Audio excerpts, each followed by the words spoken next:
परवेज इलाही और दीगर के खिलाफ मनी लॉन्ड्रिंग केस के हवाले से आपको आगाह करेंगे। अदालत का दोपहर 3 बजे तक परवेज इलाही को पेश करने का हुक्म।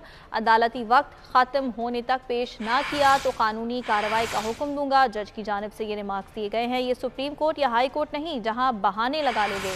सिविल जज की जानिब से बरहमी का इजहार किया गया है। स्पेशल जज सेंट्रल बख्त फ़खर बहजाद ने इस मामले की समाअत की है। आपको आगाह कर रहे हैं चौधरी परवेज इलाही और दीगर के खिलाफ मनी लॉन्ड्रिंग केस के हवाले से अदालत की जानिब से अहकाम जारी किए गए हैं कि अदालती वक्त ख़त्म होने से पहले परवेज इलाही को पेश किया जाए और अगर उन्हें पेश नहीं किया गया तो फिर कानूनी कार्रवाई का हुक्म जज की जानिब से दिया जाएगा। ये सुप्रीम कोर्ट या हाई कोर्ट नहीं है। जज की जानिब से बरहमी का इजहार भी किया गया है और ये कहा गया है कि परवेज इलाही को दोपहर 3 बजे तक हर हालत में अदालत के सामने पेश किया जाए।